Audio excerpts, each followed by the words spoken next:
The morning sun cast rainbow light through the crystal towers of New Haven. Elder Vexhal stood on his balcony, watching the gentle Zephyrians tend their floating gardens. Children played among the singing crystals while their parents worked, in peaceful harmony. It was a perfect day on their beautiful colony world. Then the sky turned red. Massive ships dropped from hyperspace like falling mountains. The Korthak war fleet had found them. Elder Vexhal felt his heart sink as he counted the enemy vessels. 6 enormous dreadnoughts and dozens of smaller attack ships surrounded their defenseless world. "Elder, we must evacuate the cities," cried Meltara, his young assistant, running into the chamber. Her crystalline skin flickered with fear patterns that all Zephyrians could read. Vexhal nodded sadly. "Send the message to all colonies. Tell them to flee to the deep caves. Maybe some will survive." The first energy blasts struck the outer city. Crystal buildings that had stood for centuries shattered like glass. The Zephyrians ran in panic, their gentle nature unprepared for such violence. They had no weapons, no soldiers, no way to fight back. They were artists and scientists and healers, not warriors. War Commander Krasthor stood on the bridge of his flagship, watching the destruction with cold satisfaction. The Zephyrians were just another weak species to be conquered. Their technology would serve the Korthak Empire well. "Commander, they are broadcasting some kind of message," reported his communications officer. "Let them beg," Krasthor growled. "It changes nothing." Down on the surface, Elder Vexhal worked frantically at the great communication array. It was their most powerful transmitter, capable of reaching across the galaxy. If anyone out there would listen, this was their only chance. "Any civilized species who can hear this message, please help us," he spoke into the device, his voice shaking. "We are the Zephyrians of New Haven. Our world is under attack by the Korthak Empire. Our people are dying, our children are afraid.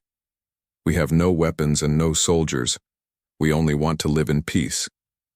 He paused, watching another crystal tower fall to enemy fire. "We offer our knowledge of crystal technology and healing arts to anyone who will help us. Please, if there is any goodness left in this galaxy, do not let us die alone." The message traveled through subspace, reaching listening posts across known space. Most who heard it shook their heads sadly. The Zephyrians were 3 sectors away in dangerous territory. No military force could reach them in time. On Centauri Prime, Ambassador Trelnos of the Andromedan Federation read the message with his council members. These old aliens had seen many species fall to the Korthak over the years. "Another tragedy," sighed Counselor Nextha. "The Zephyrians are peaceful people. They make beautiful art and wonderful healing crystals, but they chose to settle in contested space. The Korthak will enslave the survivors," Trelnos said grimly. "Their crystal technology will make the Empire even stronger, but our nearest fleet is 5 days away. By then, it will be over." The other council members nodded in agreement. It was harsh but true. In this dangerous galaxy, the weak did not survive long. The Korthak had conquered 17 worlds in the past year alone. The galactic powers were too busy with their own problems to help every dying species. But the message had traveled farther than they knew. Captain Jake Morrison sat in his command chair aboard the patrol ship UES Defiance, somewhere in the Outer Rim territories. He was a tough man in his 40s, with scars on his hands from the Titan mining wars and gray in his hair from too many dangerous missions. His ship was small and old, but his crew was loyal and experienced. "Captain, we're picking up a distress signal," called out Communications Officer Lisa Park from her station. She was young and smart, one of the best signals experts in the Earth fleet. "Put it through," Morrison ordered. The bridge fell silent as they listened to Elder Vexhal's desperate plea. Morrison had heard many distress calls in his years of service, but this one was different. The alien's voice carried such sadness and hope at the same time. "How far away are they?" Morrison asked. Lisa checked her instruments. "Zephyr system, about 6 hours at maximum hyperspace. But Captain, that's way outside our patrol zone. We're supposed to be monitoring the shipping lanes here." Morrison stared at the star charts on his screen. The Zephyr system was marked in red, meaning it was in contested space where Earth ships rarely went. Getting involved could mean court-martial. It could mean death for his crew. "Skipper," said his weapons officer, Carl Murphy, a big man with gentle eyes. "Those aliens sound like they really need help." "We're just one patrol ship," warned Chief Engineer Maria Santos. "If the Korthak have a whole fleet there, we won't last 5 minutes." Morrison thought about his orders, about regulations, about the smart thing to do. Then he thought about the fear in that alien's voice and the children, who were probably dying right now. "Lisa, send a message back to Earth Command," he said finally. "Tell them we're responding to a distress call in the Zephyr system. Tell them to send backup if they can." "Sir, they'll order us to return to our patrol zone," Lisa warned. "Then, we better go silent until we get there," Morrison replied with a grim smile. "Maria, how fast can this old boat go?" "Fast enough," she answered, already working at her controls. "Carl, get our weapons ready. Whatever we're flying into, it's going to be ugly." The young gunner nodded. "Aye, Captain." Morrison pressed the ship intercom. "All hands, this is the captain. We just received a distress call from a species called the Zephyrians. They're under attack and asking for help. We're the only ship close enough to respond. I know this isn't what we signed up for, but sometimes you have to do what's right, not what's safe. Anyone who wants to object can do it after we save some lives." The ship hummed with activity as the crew prepared for whatever lay ahead. They were just 30 humans on a small patrol vessel, heading toward a battle they had no hope of winning. But they were going anyway, because someone had asked for help and no one else was coming. Dr. Amy Chen worked in the medical bay preparing for casualties. She was the ship's doctor, a calm woman who had seen too much suffering in her career. She knew they were probably flying to their deaths, but she also knew she could not live with herself if they turned away. Tony Rodriguez checked the ship's small weapons and few missile tubes. He was the demolitions expert, good at making big explosions with limited resources. Against a Korthak war fleet, he would need all his skills and more luck than any man deserved. Back on New Haven, Elder Vex Hall watched his beautiful city burn. The Korthak ground troops had landed and were rounding up survivors. Soon his people would be slaves, their culture destroyed, their children raised to serve the Empire. He sent one last message into space, not expecting an answer. "This is Elder Vex Hall of New Haven. If anyone received our call for help, do not come. We are lost. Save yourselves. Remember us as we were, not as we will become." But Captain Morrison and his crew were already racing through hyperspace, following a signal toward certain doom. They were human, and humans had one terrible flaw that made them dangerous across the galaxy. When someone cried out for help, they answered, no matter what it cost them. The UES Defiance dropped out of hyperspace at the edge of the Zephyr system. Captain Morrison stared at his tactical display and felt his stomach drop. 6 massive Korthak dreadnoughts floated in orbit around the beautiful crystal world, each one 10 times larger than his small patrol ship. "Holy hell," whispered Carl Murphy from the weapons station. "Captain, those things are huge." "Energy readings are off the charts," reported Maria Santos. "Each of those ships has enough firepower to glass an entire planet." Lisa Park worked frantically at her communications board.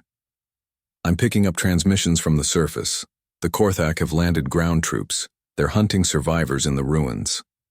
Morrison watched the orbital bombardment continue. Bright, energy beams lanced down from the alien warships, turning crystal cities into melted slag. Somewhere down there, the people who had sent that desperate message were dying. "What are your orders, Captain?" asked Dr. Amy Chen, who had come up from the medical bay. Morrison looked at his small crew. They were good people, all volunteers who had joined Earth's deep space fleet to explore and protect. None of them had signed up to fight impossible battles against alien empires. "We could run," he said quietly. "Jump back to hyperspace and report what we saw. Command would understand." "And let those people die alone?" Carl asked. "We're one ship against 6 dreadnoughts," Maria pointed out. "This isn't brave, it's suicide." Morrison nodded. She was right. By every military manual ever written, they should retreat and call for backup. But backup would take days to arrive, and the Zephyrians would be dead or enslaved by then. "Tony, how many missiles do we have?" Morrison asked. The demolitions expert checked his inventory. 12 ship killers and about 50 smaller ones. Not much against ships that size. It'll have to do. "Lisa, are you picking up any civilian transports trying to escape?" "Yes, sir. I count at least 20 small ships fleeing the planet. The Korthak fighters are hunting them down one by one." Morrison made his decision. "All hands. Battle stations. We're going in." The bridge crew looked at him with a mixture of fear and determination. They all knew this was probably their last mission, but none of them argued. "Maria, give me everything the engines have. Carl, target the nearest dreadnought's engine section. Tony, prepare a full missile spread. Lisa, try to contact those civilian ships and guide them to safety." The small Earth patrol ship accelerated toward the massive alien fleet. On the bridge of the Korthak flagship, War Commander Krasthor watched the approaching vessel with amusement. "A single small ship attacks us?" He laughed. "What species is foolish enough to challenge the Empire alone?" His tactical officer studied the readings. "Unknown design, Commander. The ship appears to be from an unlisted species. Destroy it quickly," Krasthor ordered. "We have civilians to catch." But Captain Morrison had no intention of fighting fair. The UES Defiance came in fast and low, using the planet's gravity well to mask their approach. At the last second, they fired every missile they had at the nearest dreadnought's engines. The Korthak ship shuddered under the unexpected attack. Its shields absorbed most of the damage, but several missiles found gaps and exploded against the hull. Warning lights flashed across the alien bridge. "Impossible," Krasthor snarled. "That ship is barely larger than a fighter." The Defiance didn't stop to admire their work. Morrison ordered evasive maneuvers as the other dreadnoughts turned their massive weapons toward them. Energy beams the size of buildings swept through space, missing the agile patrol ship by mere meters. Their targeting systems are too slow, Morrison realized. They're built to fight other capital ships, not small fast targets. Using tactics learned from asteroid mining operations and pirate hunting, Morrison flew his ship through the Korthak formation like a deadly insect. They struck quickly at weak points and fled before the enemy could respond effectively. Meanwhile, Lisa Park worked to coordinate the fleeing civilian transports. "Zephyrian vessels, this is the Earthship Defiance. Change course to heading 27, Mark 4. We'll try to keep the fighters off you." The gentle alien voices that responded were filled with disbelief. "Earthship? We do not know your species. Why do you help us?" "Because you asked for help," Lisa replied simply. Down on the planet's surface, Elder Vexhal huddled in the ruins of his crystal tower with a group of surviving children. The Korthak soldiers were getting closer, their heavy footsteps echoing through the broken streets. Suddenly, explosions lit up the sky above them. The old Zephyrian looked up to see a small ship darting between the massive enemy vessels like a silver bird avoiding hawks. "Someone came," he whispered in amazement. "Someone actually came." The children pressed closer to him, their crystalline skin flickering with hope patterns for the first time since the attack began. Aboard the Defiance, Tony Rodriguez scored another hit on the second dreadnought. "Got their shield generators," he reported. "That big ugly is hurt, but their luck couldn't last forever." A lucky shot from the third dreadnought clipped their port engine, sending shockwaves through the small ship. "We're losing power," Maria called out, fighting to keep the engines running. "I can't maintain these speeds much longer." "Hull breach, on deck 3, Dr. Chen reported. "I'm sealing off that section." Morrison checked his tactical display. 2 dreadnoughts were damaged but still fighting. The other 4 were closing in, trying to box them in. The civilian transports were almost clear, but his ship was running out of options. That's when the impossible happened. From the planet's surface, energy beams suddenly lanced upward, striking one of the damaged dreadnoughts. The massive ship's hull cracked like an egg, atmosphere venting into space. "What the hell was that?" Carl asked. Lisa checked her sensors. "It came from the surface. The Zephyrians are fighting back." Elder Vexhal stood beside a hastily repaired crystal cannon, one of the ancient defensive weapons his people had abandoned. Centuries ago, Around him, other survivors worked to bring more weapons online. "We are not warriors," he told his people. "But these strangers came to die for us.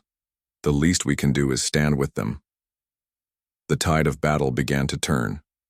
The small Earthship and the awakening planet defenses worked together, hitting the Korthak ships from two directions. Morrison coordinated the attacks using his military experience to find weak points in the enemy formation. War Commander Krasthor watched his perfect conquest falling apart. These unknown aliens fought with a savage cunning he had never encountered. They used every dirty trick, every desperate gambit, refusing to give up even when defeat seemed certain.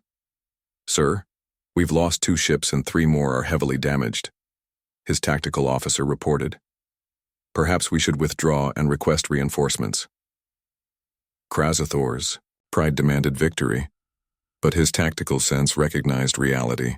"Signal the fleet. We retreat to hyperspace, but mark this system. We will return with more ships." The surviving Korthak vessels limped away from the battle, leaving 2 burning wrecks in orbit.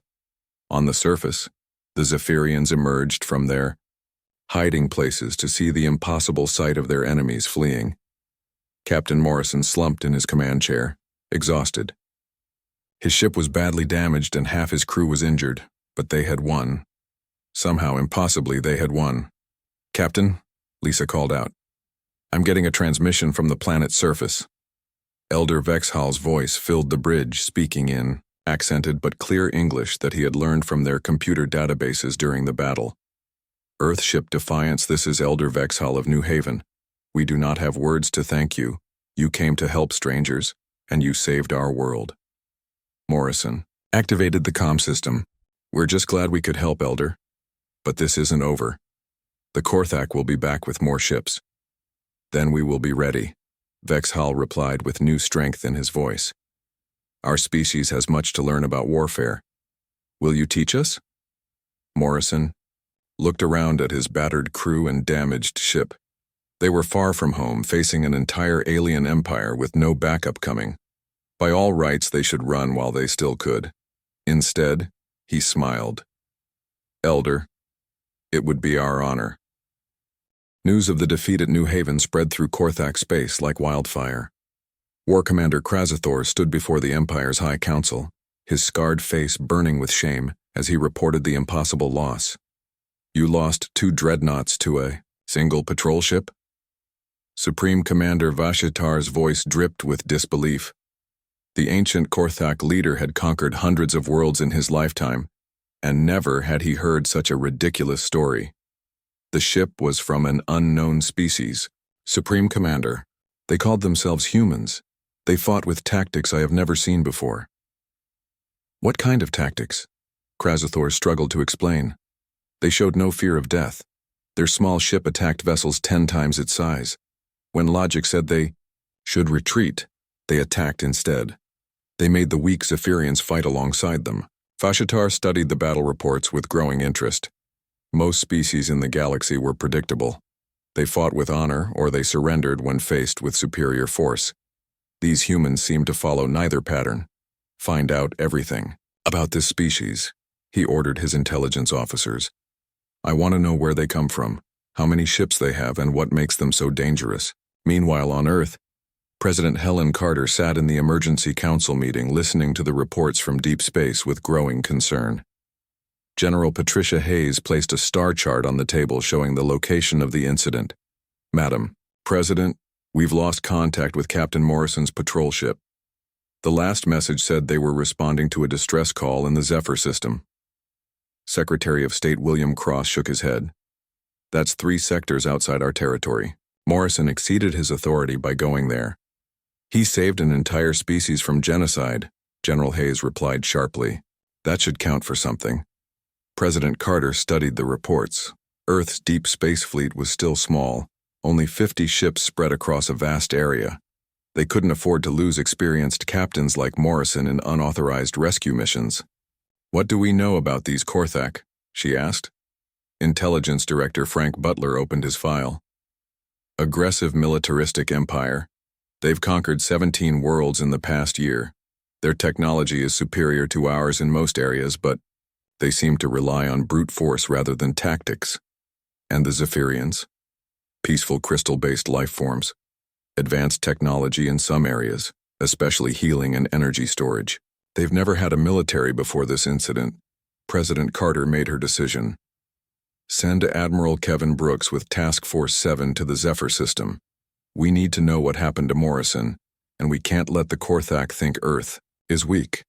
Madam President, Secretary Cross warned, that could be seen as an act of war. Then so be it, Carter replied firmly. We don't abandon our people, and we don't abandon people who ask for our help. Back in the Zephyr system, Captain Morrison worked alongside Elder Vexahal to organize the defense of New Haven. The beautiful crystal cities were in ruins, but the survivors were determined to rebuild and fight. Dr. Amy Chen had set up a field hospital in the largest intact building, treating both human and Zephyrian wounded. The alien physiology was unlike anything she had studied, but she was learning quickly. Your people heal much faster than humans, she told Meltara, Elder Vexhal's assistant, who was helping translate medical terms. It is our crystal matrix, the young Zephyrian explained. We absorb energy from light and sound to repair damage, but we had no experience with weapon wounds before your enemies came. Our enemies? Amy looked surprised. The Korthak were not our enemies until we asked for help, Meltara said sadly. Now they are your enemies too because you answered our call. Amy understood the weight of that statement. By helping the Zephyrians, humanity had made powerful enemies across the galaxy. Meanwhile, Tony Rodriguez worked with a group of Zephyrian engineers to repair their ancient defense weapons. The crystal cannons were incredibly sophisticated but had been neglected for centuries. Your people really gave up all weapons? He asked his Zephyrian partner, a tall alien named Kethran. We chose the path of peace long ago, Kethran replied, his crystalline hands delicately adjusting energy flows. We thought violence was a primitive response to problems. Sometimes violence is the only language bullies understand, Tony said grimly, thinking of the Korthak fleet that had bombarded defenseless cities. On the bridge of the patched-up Defiance, Lisa Park monitored long-range communications. What she found made her blood run cold. Captain, I'm picking up massive hyperspace signatures heading this way. It looks like the entire Korthak battle fleet. Morrison joined her at the sensor station. The display showed dozens of ships approaching their position, far more than they had faced in the first battle. How long until they arrive? 6 hours, maybe less. Morrison activated the ship's intercom. All hands, this is the captain. The Korthak are coming back with friends. Lots of friends. I won't lie to you. We're probably not walking away from this one. He paused, looking around at his crew. These people had followed him into an impossible situation and never complained. Once. But we're not alone this time. The Zephyrians are fighting beside us now, and maybe, just maybe, Earth Command got our message and help is coming.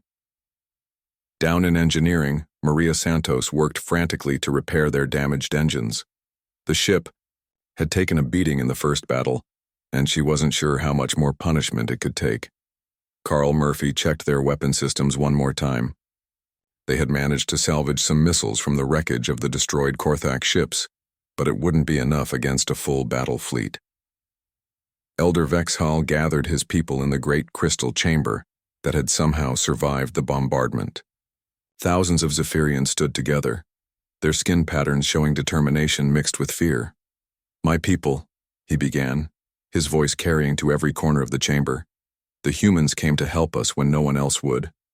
Now greater danger approaches, and we must stand with them. An older Zephyrian named Dexmol spoke up. Elder, we are not warriors. Many of us will die if we fight. Many of us will die if we do not fight, Vexhal replied. The humans have taught us something important.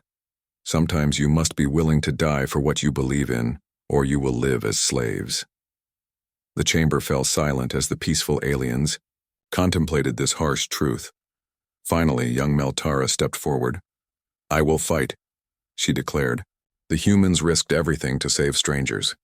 We can do no less for our own children. One by one, other Zephyrians stepped forward. They were scientists and artists and teachers, not soldiers. but they were ready to learn. As the hours passed, an unlikely transformation took place on New Haven. Humans and Zephyrians worked side by side, preparing defenses, sharing knowledge, and forming bonds that crossed species lines. Dr. Chen learned that Zephyrian healing crystals could repair human tissue in ways their own medicine never could. Tony discovered that crystal technology could boost his explosives to incredible power levels. Lisa found that Zephyrian communication methods could reach across vast distances instantly. Most importantly, Captain Morrison realized that his small crew had started something much bigger than a single rescue mission. They had created the first true alliance between humans and aliens, forged in the crucible of shared danger. When the sensors finally detected the approaching Korthak fleet, Morrison stood on the bridge surrounded by both human and Zephyrian officers.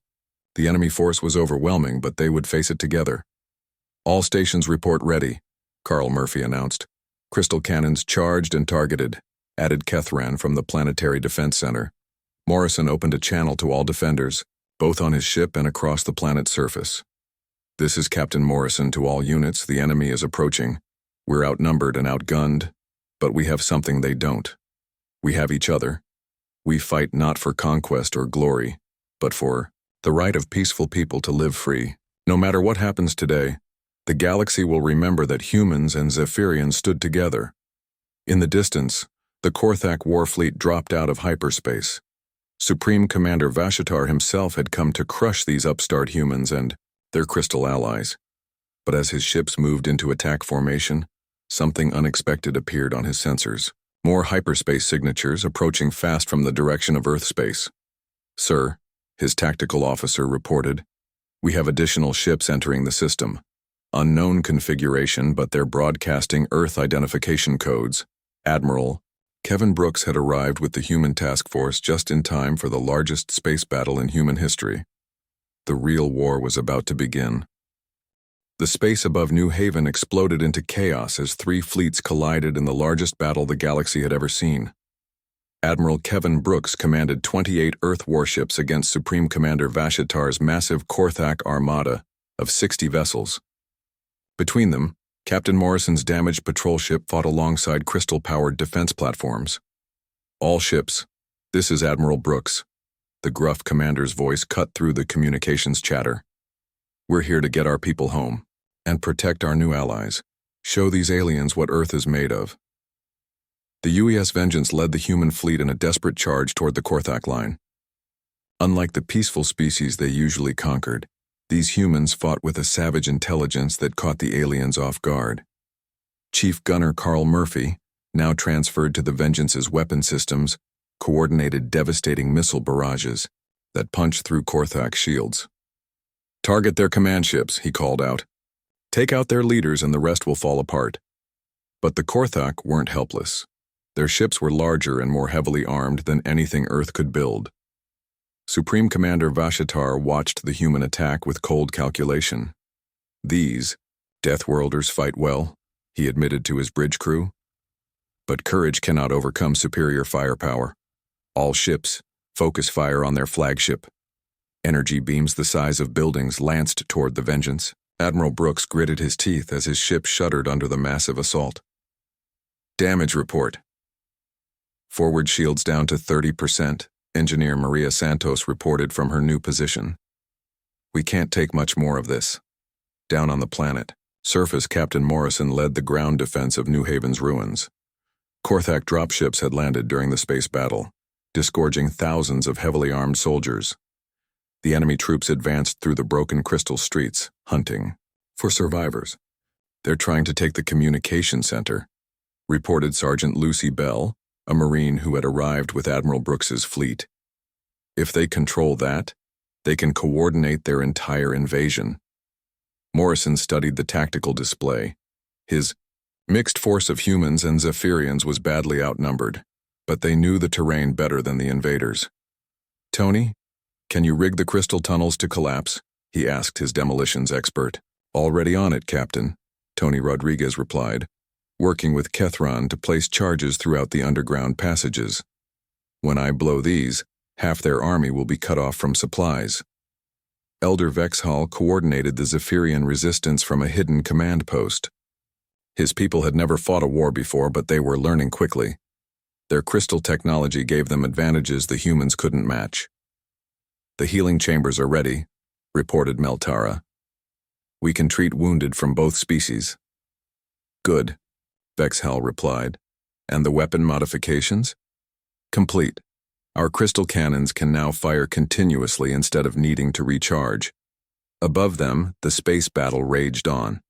The human ships fought with desperate courage, using ramming attacks and coordinated fighter swarms to damage the larger Korthak vessels. But they were taking heavy losses. The destroyer UES Ranger exploded in a ball of fire, taking 300 crew members with it. The cruiser UES Thunder limped away from the battle with its hull cracked open to space. Human blood was being spilled to protect an alien world most of Earth had never heard of.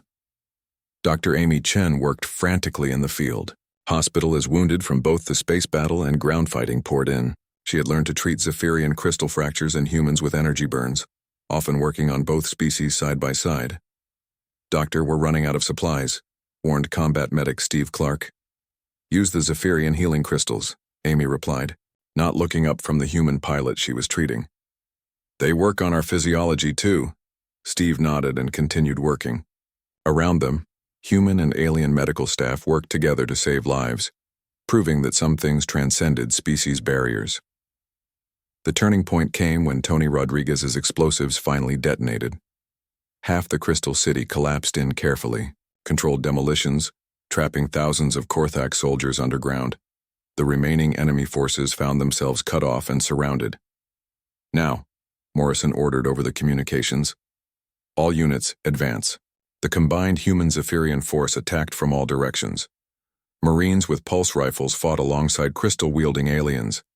Human tactical knowledge combined with Zephyrian energy weapons created devastating results.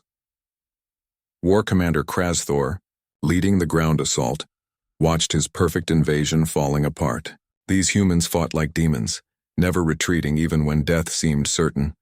Worse, they had inspired the peaceful Zephyrians to become warriors. "Sir, we're losing contact with half our units," his communications officer reported. "The tunnels have collapsed, and enemy forces are advancing on all fronts." Krasthor made a desperate decision. "Signal the fleet. Tell them to begin orbital bombardment of our own positions. Better to destroy this world than let the humans claim victory." Up in space, Supreme Commander Vashistar received the request with grim satisfaction. If he couldn't conquer New Haven, he would make sure no one else could either. "All ships, target the planet's surface. Destroy everything." The massive Korthak weapons turned toward the beautiful world below, preparing to turn it into a lifeless rock, but Admiral Brooks had anticipated this move. "All ships intercept course, get between the Korthak fleet and the planet." The remaining human vessels moved into a defensive wall, their own hulls serving as shields for the world below. It was a suicide mission, and every captain knew it. "Sir, we can't stop all their firepower," warned the Vengeance's tactical officer. "We don't have to stop it all," Brooks replied grimly. "We just have to stop enough of it." The human ships absorbed the devastating bombardment meant for New Haven. The cruiser UES Liberty took a direct hit and exploded instantly. The frigate UES Courage lasted 30 seconds before its hull melted under the alien energy weapons. But their sacrifice worked. Most of the orbital bombardment was blocked by human ships and their crews. The planet below remained intact, its crystal cities damaged but not destroyed. On the surface, Morrison felt the ground shake as debris from the space battle rained down around them. Through the smoke and chaos, he could see the final Korthak stronghold surrounded by his combined forces. "This is Captain Morrison to War Commander Krasthor," he broadcast on the enemy frequency. "Your fleet is retreating and your ground forces are surrounded. Surrender now and your soldiers will be treated according to the rules of war." Krasthor's laughter came back over the radio. "You think like a civilized species, human. We are Korthak. We do not surrender." The alien commander activated a deadman switch, triggering explosives throughout his remaining positions. The blasts could be seen from orbit as the final Korthak forces chose death over defeat. Morrison stared at the smoking ruins where thousands of enemy soldiers had just killed themselves. Rather than give up, he was beginning to understand the kind of enemy humanity had made. In space, the surviving human ships watched the last Korthak vessels retreat into hyperspace. Admiral Brooks counted his losses with a heavy heart. Of 28 ships only, 12 remained in fighting condition. Thousands of good people had died to protect an alien world. Admiral, his communications officer reported, "We're receiving messages from across the galaxy. Other species heard about the battle. Some are asking for our help." Brooks looked at the damaged planet below, where humans and Zephyrians were working together to tend the wounded and rebuild their shattered cities. They had won this battle, but the war was just beginning. "Send a message to Earth Command," he ordered. "Tell them we're going to need a bigger fleet." Captain Morrison stood in the ruins of New Haven's Crystal Plaza, watching human medics work alongside Zephyrian healers. Elder Vexhal approached him, his crystal skin showing patterns of grief and gratitude. "Your people paid a terrible price to save strangers," the alien elder said quietly. Morrison nodded, thinking of all the ships that wouldn't be going home. "That's what humans do. We protect those who can't protect themselves. And now the Korthak will come for your homeworld." "Let them come," Morrison replied, his voice hard as steel. "They'll find out what happens when you threaten Earth." 6 months after the Battle of New Haven, the galaxy was a different place. News of humanity's sacrifice had spread to every civilized world, carried by traitors and diplomats who could barely believe the stories they heard. On the rebuilt Crystal world, Captain Morrison stood beside Elder Vexhal as they watched construction crews work on the new Joint Command Center. Human engineers worked alongside Zephyrian crystal shapers, building something that had never existed before, a true alliance between species. "The memorial is finished," Vexhal told him, pointing to a tall spire made of both earth steel and Zephyrian crystal. "We have inscribed the names of all who died to save our world." Morrison nodded, thinking of Admiral Brooks and the thousands of crew members who had given their lives for strangers.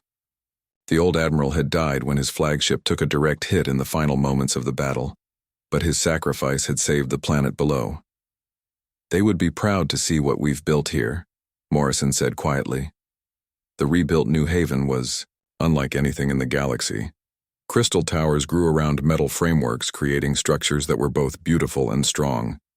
Human defensive systems protected Zephyrian healing centers. It was a symbol of what cooperation could achieve. Dr. Amy Chen emerged from the new medical complex, where she had been training the first class of joint human Zephyrian doctors.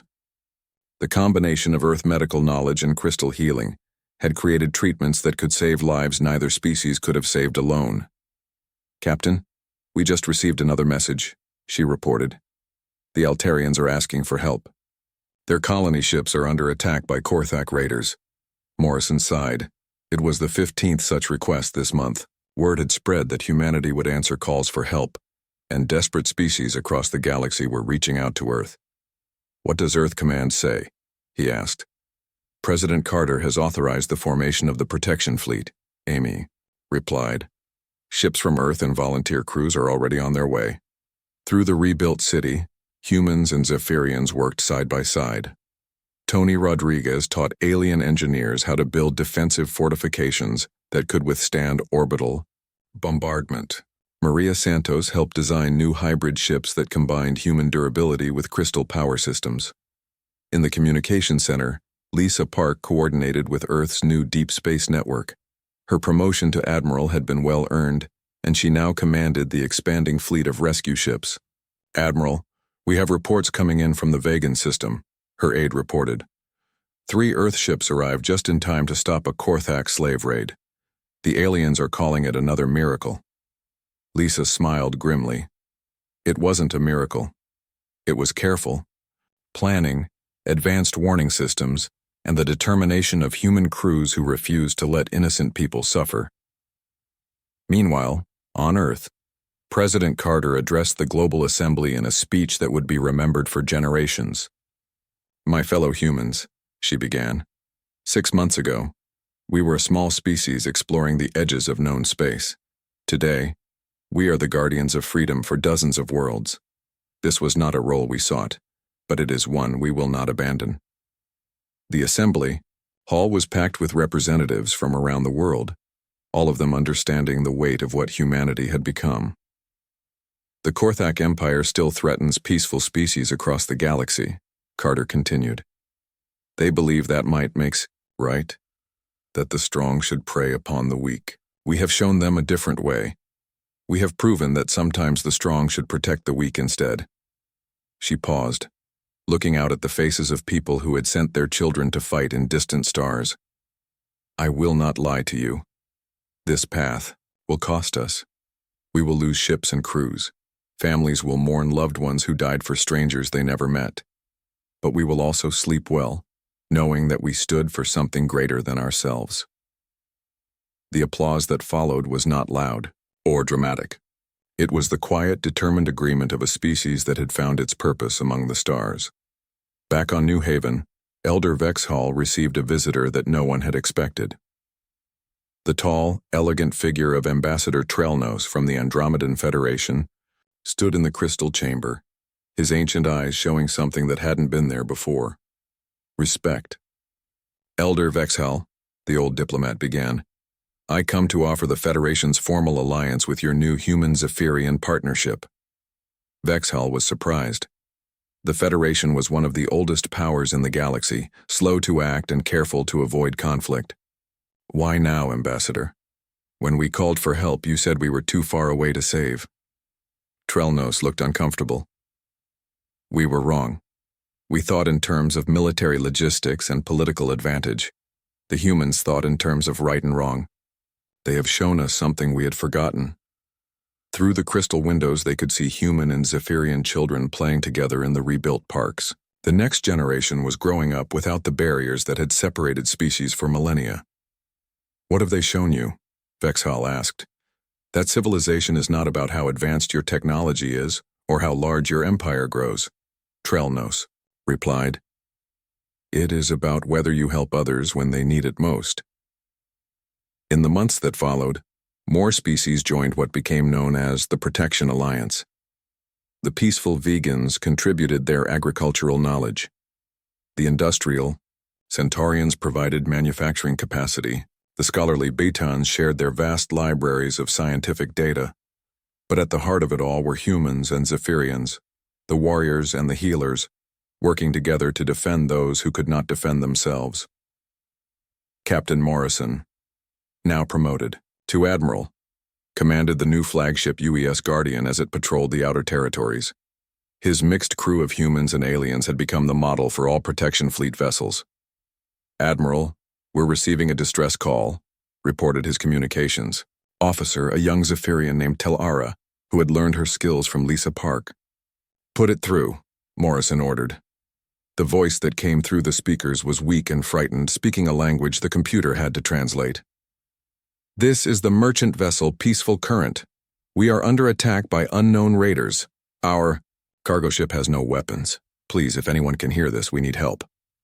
Morrison looked around his bridge at the mixed crew of humans and aliens, all of them veterans of previous rescue missions. They had fought the Korthak, saved the Altarians, and protected countless civilian convoys. Each mission had cost them something, but each victory had made the galaxy a little bit safer. Set course for their position, he ordered. Maximum speed. Sir, that will take us deep into uncharted territory, his tactical officer warned. Then we chart it, Morrison replied simply. As the Guardian jumped to hyperspace, Morrison thought about that first desperate message from Elder Vexhall, the plea that had started everything. The old Zephyrian had asked for help from any civilized species willing to listen. He had gotten Deathworlders instead. Humans who had learned warfare in the harsh crucible of Earth, who had brought violence and death to his peaceful world. But they had also brought something more important. The promise that no one had to face their darkest hour alone.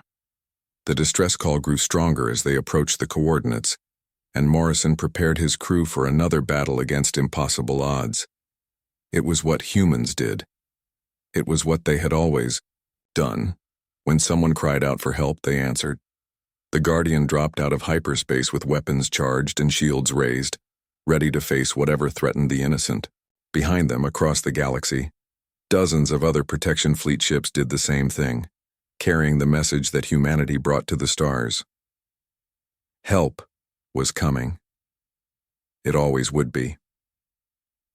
The age of the Deathworlds had begun, but instead of conquest, they brought salvation. Instead of fear, they brought hope. And in a galaxy full of dangers and enemies, that made all the difference. The Korthak Empire still existed, still threatened peaceful worlds, still believed that might made right. But now they faced something they had never encountered before.